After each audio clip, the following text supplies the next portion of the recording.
Good morning students. Last term पे हम लोगों ने मित्रता पाठ को पढ़ा था। आज हम लोग उस पे अभ्यास कार्य करेंगे। मैंने बताया था कि इस पर किस प्रकार के प्रश्न आएंगे। एक पैराग्राफ दिया है और उसमें 3 क्वेश्चन पूछे जाते हैं। इसमें अभ्यास में 4 दिए हैं, 5 दिए हैं, लेकिन परीक्षा में आपके 3 क्वेश्चन पूछे जाते हैं। प्रत्येक क्वेश्चन 2 नंबर का होता है। उसमें एक प्रश्न बनता है आपका कि पाठ का संदर्भ लिखें। पाठ के संदर्भ पर एक प्रश्न बनता है।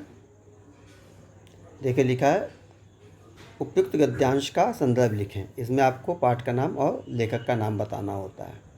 दूसरा प्रश्न बनता है रेखांकित अंश की व्याख्या, जो रेखांकित है उसकी। और एक प्रश्न और होगा, इसमें 2 दे रखे हैं लेकिन एक और होगा। तीनों क्वेश्चन जो है 2 मार्क्स के होंगे। तो इस प्रकार से आप देखेंगे कि 6 नंबर की ये व्याख्या आपके पेपर में आती है। तो 6 अंक का यह प्रश्न होगा। तो आज हम लोग इस अभ्यास में जितने भी पैराग्राफ दिए हैं उनको पढ़ेंगे और उसके आंसर्स देने का हम प्रयास करेंगे। उसके पूर्व में शॉर्ट में समरी दोहरा लें ताकि प्रश्न करते समय आसानी हो। देखें, मित्रता पाठ के अंतर्गत स्पष्ट किया गया है कि हम लोग ऐसे समय में समाज में प्रवेश करते हैं जब हमारी बुद्धि हर प्रकार के संस्कार ग्रहण करने योग्य होती है। हम अपने को मोल्ड कर सकते हैं, चाहे हम अपने को देवतुल्य बनाएं अथवा राक्षस, अच्छे संस्कार ग्रहण करें अथवा बुरे। तो ऐसी स्थिति में हमें अपने मित्रों के चुनाव पर सावधानी रखनी चाहिए, क्योंकि अगर हमारे मित्र अच्छे हैं तो हमें उन्नति की ओर ले जाएंगे, दृढ़ संकल्पों में हमें पुष्ट करेंगे, अच्छे संकल्प हमारे अंदर लाएंगे। अगर खराब हैं तो हमारा पतन होगा और बुरी संगत में आने पर हमारा चरित्र अपने आप खराब होता जाएगा, हमें पता नहीं चलेगा। कुसंग का गुप्त प्रभाव हम पर पड़ता है और फिर बुराइयां हम में इतनी धारण हो जाती हैं कि हम उससे बचने के बजाय उसको सही ठहराने लगते हैं कि उसमें कोई खराबी नहीं है। तो इसलिए हमें हर हालत में कुसंग के ज्वर से बचना चाहिए। यह इसमें इन्होंने कहा है। और अच्छे मित्र के लक्षण में बताया है कि जो मित्र हमें उत्तम संकल्पों में पुष्ट करें और विपत्ति के समय, कष्ट के समय हमारा साथ दें, हमारा मनोबल बढ़ाएं, वही हमारे सच्चे मित्र होते हैं। केवल सुख के समय साथ दें और हमारे साधनों का उपयोग करें और हमारी आलोचना करें, वो मित्र सही नहीं होते। ये सारांश हो गया एक तरह से। अब आप देखें, प्रश्न करेंगे हम और उसके उत्तर भी बताते हैं। पहला पैराग्राफ है, इसके उत्तर आप देखें। उपयुक्त गद्यांश का संदर्भ लिखें। अब एक बार बताने के बाद ये प्रश्न सब पैराग्राफ में मिलेगा, सब में नहीं बताएंगे ताकि अन्य क्वेश्चन के लिए हमारे पास पर्याप्त समय मिले। पाठ का नाम, लेखक का नाम बताएं। प्रस्तुत गद्यांश हमारी पाठ्य पुस्तक में संकलित, या पैराग्राफ दिया है ना, तो प्रस्तुत गद्यांश या उपयुक्त गद्यांश हमारे पाठ्य पुस्तक में संकलित मित्रता नामक निबंध से लिया गया। इसके रचयिता लेखक, गद्य में लेखक का करें और पद्य में रचयिता। इसके लेखक शुक्ल युग के प्रवर्तक आचार्य रामचंद्र शुक्ल जी हैं। हो गया। अब देखें 2 क्वेश्चन इस पैराग्राफ से। रेखांकित की व्याख्या, चूँकि पाठ की पूरी मैंने व्याख्या कराई है तो इसको मैं अधिक जोर नहीं दूंगा। जो मैंने व्याख्या करा रखी है उसके आधार पे आप दें। चलो कुछ क्या कर देते हैं, सब पे मुमकिन नहीं होगा एक वीडियो में। देखें, इन्होंने कैंडल लाइन कर रखा है। ऐसे लोगों का साथ करना हमारे लिए बुरा है जो हमसे अधिक दृढ़ संकल्प के हैं, क्योंकि हमें उनकी हर एक बात बिना विरोध के माननी पड़ती है। और ऐसे लोगों का साथ और भी बुरा है जो हमारी ही बात को ऊपर रखते हैं, क्योंकि ऐसी दशा में हमारे ऊपर कोई भी दबाव नहीं रहता और ना हमारे लिए कोई सहारा रहता है। कल मैंने इस बात को व्याख्या करते समय स्पष्ट किया था कि जो लोग अपनी ही बात को मनवाते हैं तो हम उनके पिछलग्गू रह जाते हैं, तो हमारा अस्तित्व नष्ट हो जाता है। ऐसे लोग भी हमारे लिए हानिकारक हैं। और वे लोग और भी ज़्यादा हानिकारक हैं जो हमारी बात को सब सही गलत को सब मान लेते हैं, क्योंकि ऐसी दशा में हमारे ऊपर कोई दबाव भी नहीं है और हमारा सही गलत बताने का कोई सहारा भी नहीं है ना। कल मैंने इस पर एग्जाम्पल भी दिया था कि अगर हम छत से कूदें, कोई हाँ कूद जाओ, तो ये तो हमारे लिए नुकसानदायक हो गया, क्योंकि वो हमें सलाह ही नहीं दे पा रहा है। तो दोनों प्रकार के लोग हमारे लिए हानिकारक हैं। यही इसकी व्याख्या है। अगला प्रश्न है, बालक का हृदय कैसा होता है। ऊपरी दिया है, जबकि हमारा चित्त कोमल और हर एक तरह का संस्कार ग्रहण करने योग्य होता है ना। तो बालक कहते हैं कोमल और हर तरह का संस्कार ग्रहण करने योग्य होता है। हम लोग समाज में कैसे समय में समाज में प्रवेश करके अपना कार्य आरंभ करते हैं? तो जब हमारी बुद्धि, हमारे भाव अपरिमार्जित और प्रवृत्ति अपरिपक्व होती है, उस अवस्था में हम लोग समाज में प्रवेश करके कार्य प्रारंभ करना शुरू करते हैं। ये आपका पहला पैराग्राफ कंप्लीट हो गया। अब हम लोग देखते हैं दूसरा पैराग्राफ क्या है और उसमें क्या प्रश्न है। ध्यान दें, पैराग्राफ है विश्वास पात्र मित्र से बड़ी रक्षा रहती है। पैराग्राफ पूरा नहीं पढ़ेंगे क्योंकि पढ़ा चुका हूँ पाठ को। ध्यान दें, क्वेश्चन पे आते हैं। पहला प्रश्न वही, उपयुक्त गद्यांश का संदर्भ लिखें। पाठ का नाम, राइटर का नाम। मित्रता पाठ है, रामचंद्र शुक्ल राइटर हैं। रेखांकित की व्याख्या करें। अब इसको हम लोग देख लेते हैं। क्या है? सच्ची मित्रता में उत्तम से उत्तम वैद्य जैसी निपुणता होती है और अच्छी से निपुणता और परख होती है और अच्छी से अच्छी माता जैसा धैर्य और कोमलता होती है। मतलब आपको ये बताना है, कल मैंने व्याख्या में बताया था, शॉर्ट में इसलिए मैं आज कराऊंगा कि जैसे एक अच्छा वैद्य प्रॉब्लम्स को, रोग को पकड़ लेता है, पकड़ लेता है कि कौन सा रोग है और उसको दूर करने का प्रयास करके उसको दूर कर देता है, ऐसे ही निपुणता एक मित्र में होती है। जो सच्चा मित्र है वो आपकी समस्याओं को समझता है, उसको दूर करता है। और जैसे एक माँ में धैर्य होता है, बच्चे की सारी जो खराबियाँ हैं, खामियाँ हैं, उनको सहन कर लेती है और उसको ठीक करती है, उसी प्रकार एक हमारा मित्र भी होता है जिसके अंदर माता के जैसा धैर्य और कोमलता होती है। हो गई व्याख्या। मैंने कल भी बताया था, कोई 2-3 पेज की व्याख्या नहीं करनी होती है। अगला क्वेश्चन है, अच्छी औषधि क्या करती है? रोग ठीक करती है।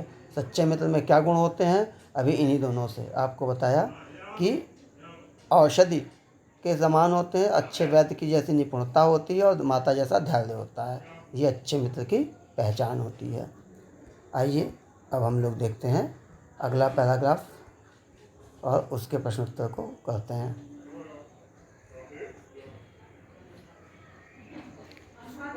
ध्यान दें, पैराग्राफ है, छात्रावास में तो मित्रता की धुन लगी रहती है। फिर मैं कहूँगा पैराग्राफ नहीं पढ़ रहा हूँ, आगे बढ़ते हैं। उपयुक्त गद्यांश का संदर्भ लिखें। तो संदर्भ क्या है? पाठ का नाम और राइटर का नाम आपको बताना है। मित्रता पाठ है, निबंध है और रामचंद्र शुक्ल राइटर हैं। हाँ, रेखांकित अंश की व्याख्या कीजिए। देखें, वर्तमान कैसा आनंदमय दिखाई पड़ता है और भविष्य के संबंध में कैसी लुभावने वाली बातें मन में रहती हैं। कितनी जल्दी बातें लगती हैं, कितनी जल्दी मानना मनाना होता है।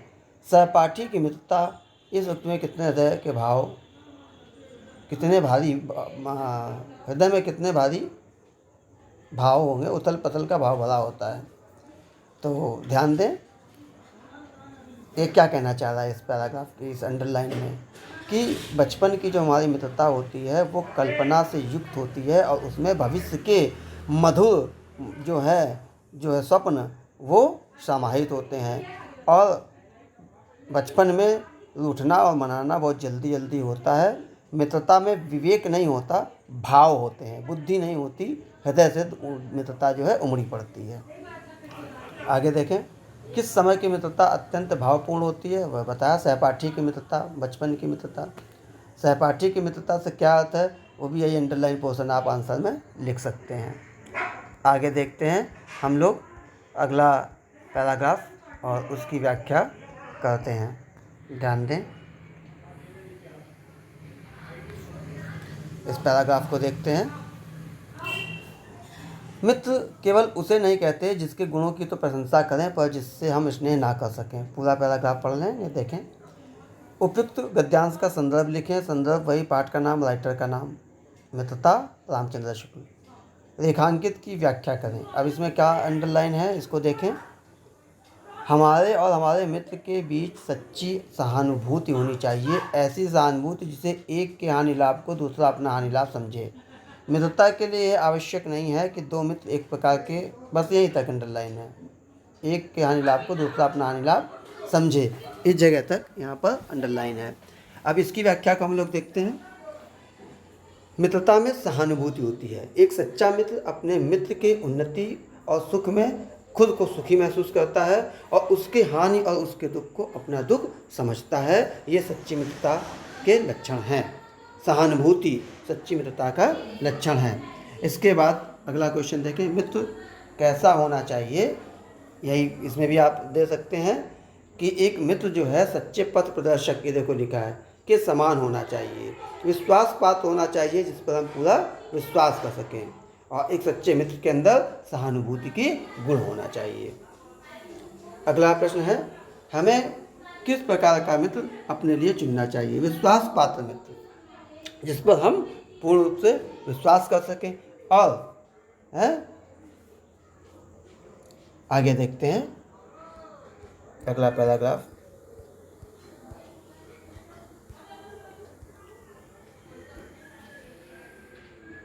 अगला पैराग्राफ है, इस पैराग्राफ में मैं पूरा पैराग्राफ पढ़ दूंगा, क्योंकि बाकी तो इसमें आप पहचान में आ जाता है कि कौन सा इसमें गद्यांश इस पाठ का है। जैसे कि उसमें मित्र के लक्षण बताए होंगे, कुसंग की बुराई बताई होगी, है बहुत इंपॉर्टेंट पैराग्राफ्स हैं। जैसे कुसंग का जो सबसे भयानक होता है, ये पैराग्राफ दिया हुआ है, आप पहचान लोगे।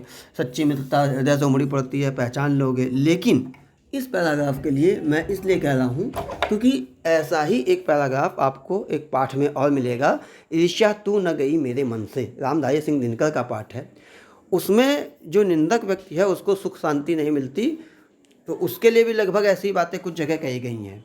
तो इसलिए इस पैराग्राफ को आप जरूर ध्यान दें कि इसमें और उसमें कितना अंतर है। यहाँ पर क्या कह रहा है कि उनके लिए फूल पत्तियों में, जो लोग हंसी ठट्ठा करते हैं, समय बर्बाद करते हैं, उनके लिए, इसी में कहा था ना, कल पाठ पढ़ाया था, तो उनके लिए फूल पत्तियों में कोई सौंदर्य नहीं है, झरनों के कलकल में मधुर संगीत नहीं है, अनंत सागर तरंगों पर गंभीर रहस्यों का आभास नहीं है, उनके भाग्य में सच्चे प्रेम और पुरुषार्थ का आनंद नहीं है, उनके भाग्य में सच्ची प्रीति का सुख और कोमल हृदय की शांति नहीं है, जिनकी आत्मा, अब यहाँ सेंट्रल लाइन है, इसको दोबारा भी पढ़ेंगे, ठीक है। तो किसके हृदय में, जो लोग समय बर्बाद करते हैं, फूहड़ बातों से हंसाना चाहते हैं और गली मोहल्लों में ठट्ठा बांध के हा के ठहाका लगाते हैं, वो लोग जो हैं वो सच्चे सुख को, जो प्राकृतिक सुख है और कविताओं हैं और जो चीज़ें हैं, उनके सुख को प्राप्त नहीं कर पाते, प्राकृतिक आनंद भी प्राप्त नहीं कर पाते, ठीक है। उनकी आत्मा अपने इंद्रिय विषय में ही लिप्त है, यानी जो अपने इंद्रियों के अधीन है, नशा करते हैं, उन पर कंट्रोल नहीं है उनका, चोरी करते हैं, गाली गलौज करते हैं, सेल्फ कंट्रोल नहीं है, अपने इंद्रिय विषय के भोग में ही लगे हैं, जिनका हृदय नीच आशय कुछ विचारों से कलुषित है, यानी पापमय विचार उनके अंदर हैं। नीच आशय, कोई उच्च आशय नहीं है, दो प्रकार के आशय हो गए ना, नीच आशय, उच्च आशय। उच्च आशय जैसे हमें समाज सेवा करनी है, हमें अच्छा कुछ बनना है, हमें चोरी नहीं करनी है, हमें डॉक्टर बनना है, इंजीनियर बनना है और कुछ करके दिखाना है, ये उच्च आशय हैं। और नीच आशय क्या होता है, इसकी गाड़ी तोड़ दें, इसके टायर चुरा लें, और भी कई प्रकार के, तो मैं तो शॉर्ट कम स्तर के बता रहा हूँ, बाकी तो नीच आशय बहुत कुछ है ना। तो नीच आशय और ख़राब विचारों से, नशे करना और गली मोहल्ले में टहलना और आदि आदि बुराइयों को धारण करना, तो ये सब नीच आशय, इन्हीं से भरे रहते हैं। ऐसे नाशोन्मुख, नाश की ओर उन्मुख प्राणी, ये सब पतन की ओर जा रहे हैं। दिन दिन अंधकार में पतित होता देख कौन होगा जो तरस ना खाएगा। इसकी व्याख्या मैंने कल की थी, आज मैंने इस पैराग्राफ को दोबारा पढ़ा हुआ है, क्योंकि ये पैराग्राफ उससे अंतर करना सीखें कि ये इसमें है, ये पहचानें कि ये किसके लिए कही गई बात है। ईर्ष्या तू न गई मेरे मन में भी ऐसी बात आएगी, थोड़ा सा चेंज होगा, तो इसलिए इसको आइडेंटिफाई प्रॉपर कर लें। क्वेश्चन क्या है, उपयुक्त गद्यांश का संदर्भ लिखें। संदर्भ आपको मालूम है, पाठ का नाम, राइटर का नाम, मित्रता रामचंद्र शुक्ल। रेखांकित की व्याख्या अभी मैंने पढ़ाते समय कहा कि जो व्यक्ति नीच आशय, देखो ये अंडरलाइन है ना, आत्मा विषय में, जो लोग अपनी इंद्रियों के भोग में, इंद्रिय जिनके अपने अधीन नहीं हैं, इंद्रियों के अधीन हैं वो खुद, और विषय भोग में ही लिप्त रहते हैं, रास रंग में लिप्त रहते हैं, फुहड़ हंसी मजाक में लिप्त रहते हैं, नशे में धुत रहते हैं और गाली गलौज और कुत्सित विचारों से भरे हुए होते हैं, ऐसे प्राणी दिन ब दिन पतन की ओर जाते हैं और ये बेचारे हैं, ये तरस, इन पर तरस खाया जाए इस लायक हैं। ये हो गई व्याख्या। हमें कैसे व्यक्तियों के साथ से सदा बचना चाहिए? अभी जिन लोग की बात की है, ऐसे लोगों से साथ से बचना चाहिए जो फूहड़ और बेतुकी बातों से हमें हंसाना चाहते हैं और जिनके विचार निचासे और कुत्सित विचार जो हैं, ऐसे लोगों से हमें बचना चाहिए। किस प्रकार के व्यक्ति नाशोन्मुख होते हैं? अभी यही पूरा पैराग्राफ है, जो अंडरलाइन पोर्शन था उसी को आप फिर से पॉइंट आउट कर सकते हैं। ठीक है, अब आइए देखते हैं अगला पैराग्राफ क्या है, उसको देखते हैं और कंप्लीट करते हैं। ये पैराग्राफ इम्पॉर्टेंट है। देखो, पहले पैराग्राफ में हमने क्या कहा था कि इसके ठीक पहले जो अभी बता रहे थे कि इससे उसमें आइडेंटिफिकेशन करना है, पहचानना है, क्योंकि वो पैराग्राफ पहचानने में कन्फ्यूज़न क्रिएट करता है कि दोनों में लगभग एक जैसी बातें, सेम बातें हैं। ये पैराग्राफ बहुत बार पेपर में आया है। कुसंग का जो है सबसे भयानक होता है, और पहला वाला पैराग्राफ भी आया है। सबसे ज़्यादा बार जो आया है पेपर में, कुसंग का जो है सबसे भयानक होता है। तो ये इंपॉर्टेंट है पहचानना। आप शुरुआत में दिख रहा है कुसंग का जो है भयानक होता है। अब हम लोग सीधे सीधे व्याख्या प्रारंभ करते हैं। ध्यान दें, उपयुक्त गद्यांश का संदर्भ बताइए। पाठ का नाम, राइटर का नाम मित्रता रामचंद्र शुक्ल। रेखांकित की व्याख्या करिए। क्या रेखांकित है इसमें? किसी युवा पुरुष की संगति यदि बुरी होगी तो वह पैरों में बंधी चक्की के समान होगी, जो दिन पर दिन अवनति के गड्ढे में गिराती जाएगी। यानी कि जो हमारे बुरी संगत अगर है तो उससे हमारा पतन होगा। जैसे पाँव में चक्की बंधी हो तो व्यक्ति दौड़ नहीं सकता, चल नहीं सकता ठीक से, तो उसकी उन्नति बाधक होती है। उसी प्रकार से अगर हमारी संगति बुरी है, हमारे मित्र सही नहीं है, तो हम जीवन में कभी भी उन्नति नहीं करेंगे और पतन की ओर चलते चले जाएंगे और सबसे पिछड़ जाएंगे। अगला क्या है? लेखक ने कैसे लोगों का साथ ज्वर के समान बना बताया। कुसंग का ज्वर भयानक होता है। मतलब कैसे? जो नीति और सद्वृत्ति का ही नाश नहीं करता है कुसंग, बुद्धि का भी क्षय करता है। बुरे लोगों के संगत। कैसे लोगों के साथ? बुरे लोगों के साथ ज्वर के समान है। सत्संग का लाभ बताइए। अरे उन्नति थी, देखो दी अगली लाइन है लास्ट। अच्छी अगर संगति होगी तो सहारा देने वाली बाहु है जो आपको उन्नति की ओर ले जाएगी। तो सत्संग जो है हमारी उन्नति कराती है और कुसंगति जो है वो हमारा पतन करती है। तो दोनों आपके आंसर इसमें सा और दा दोनों आंसर इसमें हो जाते हैं। आइए अब हम लोग अगला पैराग्राफ देखते हैं। अगला पैराग्राफ, इसमें कौन कौन से क्वेश्चन हैं इसको देखते हैं। बहुत से लोग ऐसे होते हैं जिनकी घड़ी भर के साथ से बुद्धि भ्रष्ट हो जाती है, क्योंकि उतने ही बीच में ऐसी ऐसी बातें कही जाती हैं जो कानों में नहीं पड़नी चाहिए। चित्त पर ऐसे प्रभाव पड़ते हैं। देखिए, पाठ का नाम, राइटर का नाम, गद्यांश का संदर्भ हो गया मित्रता रामचंद्र शुक्ल। रेखांकित अंश की व्याख्या। इसमें क्या रेखांकित है? क्योंकि पाठ पढ़ा चुका हूँ इसलिए पूरा पैराग्राफ पढ़ने की आवश्यकता नहीं है, आप लोग पढ़ें। बुराई अटल भाव धारण करके बैठती है, बुरी बातें धारणा में बहुत दिनों तक टिकती हैं। इस बात का प्रायः लोग कम जानते हैं कि भद्दे फूहड़ की जितनी जल्दी ध्यान पर चढ़ते हैं उतनी जल्दी कोई गंभीर या अच्छी बात नहीं चढ़ती। कल भी मैंने इस बात को बहुत डिटेल से व्याख्या करी थी, इसकी समझाया था कि ये एक ह्यूमन साइकोलॉजी है कि जो बातें, और बल्कि शरीर के लिए भी वही बातें हैं, जो हमारे लिए हानिकारक है, मिठाई, नमक, चाट, वही अच्छा लगता है, सादा खाना अच्छा नहीं लगता। ठीक यही बात हमारे मस्तिष्क की भी है कि जो खराब चीज़ें, खराब बुरी बातें हैं, वो एक बार सुन ली तो याद हो गई, और अच्छी बातें कभी नहीं याद होती। गालियाँ सबको इतनी याद हैं, कभी बैठ के याद करे वो गाली कि ये गाली ये है, ये गाली ये, लेकिन याद खूब सारी हैं। फूहड़ गीत एक से एक हैं, पिक्चर के गाने याद हैं, लेकिन श्लोक नहीं याद है। पाठ का अगर सारांश पूछ दें तो नहीं याद है। क्यों? ऐसा सबके साथ है। जहाँ हम ध्यान नहीं देते वो हमें नहीं आता। इसको हम बोझा समझते हैं पढ़ाई को। खैर, इसमें इस पार्ट में क्या है इस बात को समझते हैं। यहाँ पर क्या पूछ रहा है, ये क्वेश्चन क्या, हमें इसका क्या आंसर देना है। क्वेश्चन ये है, रेखांकित की व्याख्या ये कह रहा है, रेखांकित का भाव ये है कि जो बुरी बातें हैं, गाली गलौज और फूहड़ गीत, वो दिमाग में जल्दी चढ़ जाते हैं, और जो अच्छी बातें होती हैं, उपयोगी बातें हैं, वो हमारे ध्यान में जल्दी नहीं चढ़ती हैं। ऐसा ही जो है वो ह्यूमन साइकोलॉजी है, ये इसमें बताना चाह रहा है।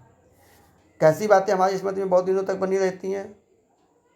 फूहड़ बातें, बुरी बातें हैं। आप देखो जो आइटम सॉन्ग आते हैं सबको याद होंगे स्कूल भर में, लेकिन अभी कोई बहुत शास्त्रीय संगीत का कोई चीज़ पूछ तो याद ही नहीं होगा। बस इतनी सी बात से आप समझ में आ जाएगा। चित्त की पवित्रता का नाश कैसे होता, किससे होता है? चित्त की पवित्रता का नाश, ये क्वेश्चन देखो। चित्त माने हृदय, हृदय की पवित्रता का नाश किससे होता है? जो हम फूहड़ बेतुकी बातें गाली गलौज सुनते हैं उससे बुद्धि भ्रष्ट हो जाती है, मन डाइवर्ट हो जाता है। स्कूल में भी आप इस चीज़ को देख सकते हो। जैसे कि अब आज खैर वीडियो गेम तो हम डाइवर्ट कर रहा है, वो भी उसको उतना बुरा नहीं कहेंगे, लेकिन अब समझें बहुत सी ऐसी चीज़ें हैं जो हमारे मन की पवित्रता को, बुद्धि की पवित्रता को ख़त्म कर देती हैं। उनमें गाली गलौज एक है, और भी कई चीज़ें हैं।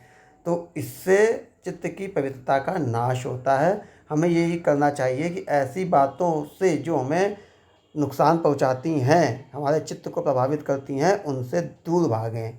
इससे हमें प्रयास करना चाहिए। ध्यान दें।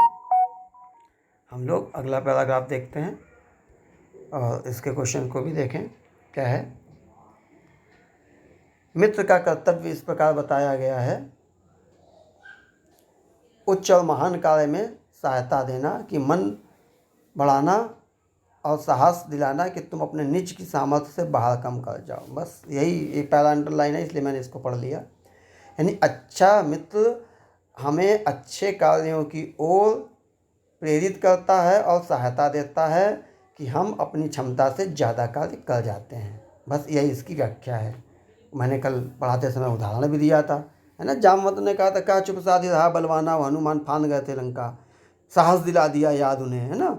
तो ऐसे ही जो अच्छा मित्र होता है वो हम जब अच्छे कार्य की ओर बढ़ते हैं तो हमें प्रेरित करता है, सहायता देता है कि हम अपनी क्षमता से ज़्यादा काम कर जाएं, अच्छा काम कर जाएं। हाँ देखें, ये तो व्याख्या मैंने पहले कर दी। अब ये संदर्भ बता ही चुका हूँ। पाठ का नाम, राइटर का नाम। सुग्रीव ने किसको अपना मित्र बनाया था? ऐसे बिना पढ़े भी आप बता सकते हो, वैसे तो पैराग्राफ पढ़ लेना ज़रूर है। राम को बनाया था ना सुग्रीव ने। देखो, हमें उनका पल्ला उसी तरह पकड़ना चाहिए जैसे सुग्रीव ने राम का पल्ला पकड़ा था। तीन ही वहाँ पेपर में क्वेश्चन आएंगे, एक रेखांकित की व्याख्या, एक संदर्भ और एक प्रश्न। अभ्यास में प्रैक्टिस के लिए ज़्यादा दिए हैं तो ज़्यादा आप लोग पढ़ लेते हैं। मित्र का क्या कर्तव्य होता है? यही जो पहले अंडरलाइन पोर्शन है वही आंसर है। मित्र का कर्तव्य है, देखो यही लिखा हुआ है कि उच्च और महान कार्य में इस प्रकार मन बढ़ाना और साहस दिलाना कि उसका जो मित्र है वो अपनी सामर्थ्य से अधिक कार्य कर जाए, बाहर कार्य कर जाए। यही मित्र का कर्तव्य होता है। आइए अब हम लोग देखते हैं अगला पैराग्राफ। अगला पैराग्राफ क्या कह रहा है?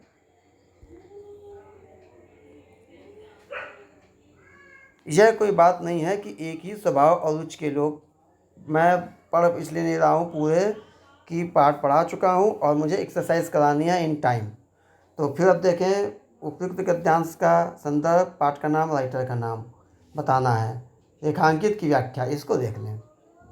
समाज में विभिन्नता देखकर लोग एक दूसरे की ओर आकर्षित होते हैं। जो गुण हम में नहीं है, हम चाहते हैं कोई ऐसा मित्र मिल जाए जिसमें वो गुण हो। बस यही अंडरलाइन है। यानी कि जो गुणों की हम में कमी है, अभाव है, वह हम अपने मित्र में पाना चाहते हैं।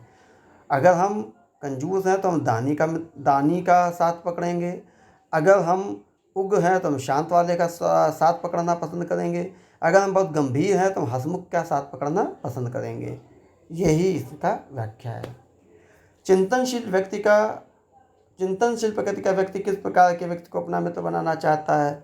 अभी इसमें दे रखा हुआ था, चिंतनशील मनुष्य प्रफुल्लित चित्त का साथ ढूंढता है। अकबर मन बहलाने के लिए किसकी ओर देखता था? बीरबल की ओर देखता था। बिना पढ़े भी याद है, वैसे आप इसमें देख सकते हैं। अकबर मन बहलाने के लिए बीरबल की ओर देखता था।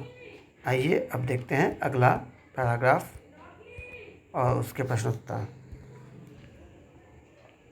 लास्ट है, इसके बाद व्याकरण करते हैं हम लोग इसी वीडियो में। व्याकरण का भी मैं इसमें जो दिए हैं करते हैं, जल्दी करेंगे, लेकिन आई विल कंप्लीट इट।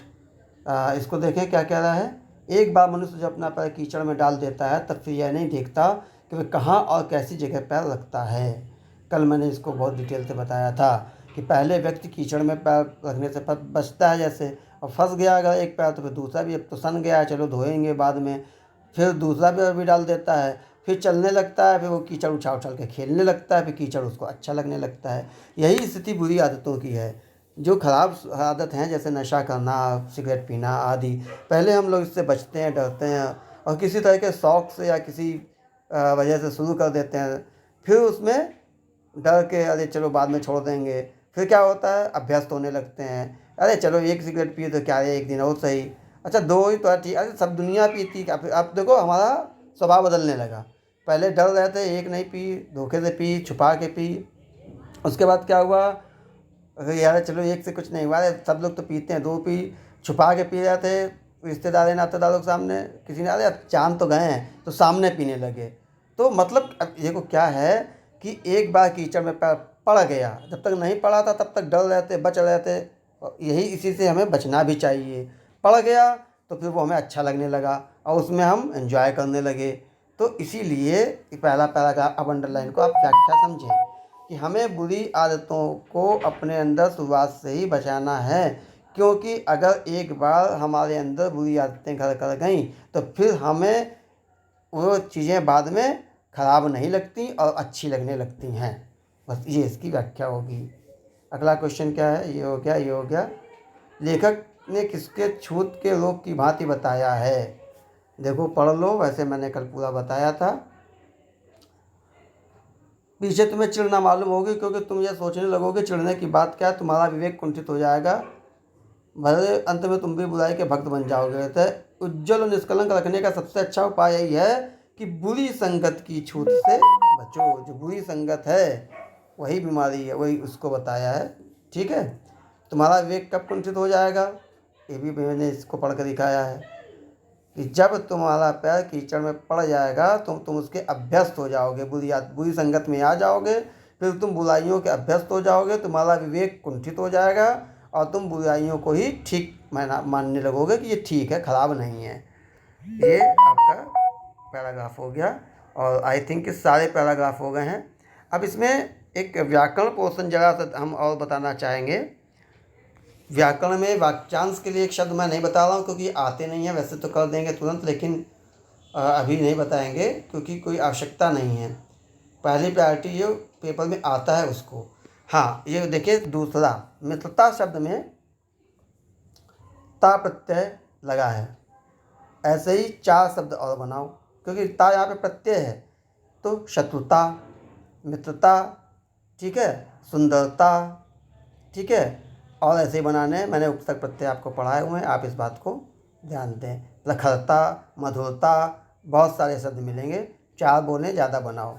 अगला क्वेश्चन भी कर लें क्योंकि ये 3 नंबर का आता है, ये 2 नंबर का आता है। तो ये जो पेपर में आते हैं उनको मैं ज़रूर कराऊंगा, बाकी ये जो है कर देते हैं। ये 8वें तक का काम था, पढ़ा चुके हो, पहले ही पढ़ चुके हो सब। देखो आचरण में उपसर्ग है बड़ा आ, है ना, केवल बड़ा आ, आचरण। ऐसे ही और देखो आजन्म, ठीक है, आजीवन। ऐसे अब अनुसंधान में अनु जो है ये उपसर्ग है, अनु और प्लस संधान, तो है ना, बड़ा अनुसंधान। तो ऐसे अनुप्रयोग, अनुचर, ऐसे सहानुभूति। अब इसमें सह धन अनुभूति, दीर्घ संधि भी लग गई है, तो सह धन अनुभूति, तो सह यहाँ पे है। तो जैसे और शब्द बताओ तो सहपाठी, सहयोग। ऐसे कुसंग में कु उपसर्ग है, कु। ऐसे कु से और बनाओ, कुपुत्र, कुरीति। अवनति में अव उपसर्ग है, और बनाओ, अवगुण, अवनमन। निर्वाह में निर शब्द आएगा, तो और बनाओ ऐसे ही, तो निर्बाध, और बनाओ तो निर्गुण। ऐसे कुमार्ग में कु उपसर्ग है, तो कु अभी भी बताया था, कुमार्ग में भी है, कुसंग में भी है, कुपुत्र में भी है, हैं। तो ये उपसर्ग प्रत्यय वाले तो हमने इसलिए कराने हैं हर एक पैरा का, हर एक पाठ में, क्योंकि ये पेपर में पूछे भी जाते हैं। ठीक है, अब ये पूरा चैप्टर आपका कंप्लीट हो गया है। और वीडियो फिनिश करने के पहले शॉर्ट में बता देते हैं, ऐसे इसकी आवश्यकता नहीं है। कौन सा, ये जो प्रेम का पात्र हो, प्रीति पात्र, जिसके चित्त में दृढ़ विचार हो, दृढ़ चित्त, जिसका मुख नाश की ओर होता है, नाशोन्मुख, ये अभी सब आए हैं। अब ये हो गया नाशोन्मुख, ये नीचे लास्ट वाला ये। और चित्त के चित्र में दृढ़ विचार हो, दृढ़ चित्त, प्रेम का पात्र, प्रीति पात्र, जिसका उत्साह नष्ट हो गया हो, हतोत्साहित, जो नीति का विशेषज्ञ होता है, नीतिज्ञ, जिसकी इच्छा की जाए, जिसकी इच्छा की जाए। इसको चलो मैं बताता हूँ बाद में, वीडियो लास्ट में। रास्ता दिखाने वाला मार्गदर्शक, ठीक है। और इच्छित, जिसकी इच्छा की जाए, तो इच्छित अभीष्ट भी कह सकते हो। तो ये हो गया आपका पूरा पाठ। अब पूरी एक्सरसाइज आप लोग कॉपी में कंप्लीट करके रखेंगे।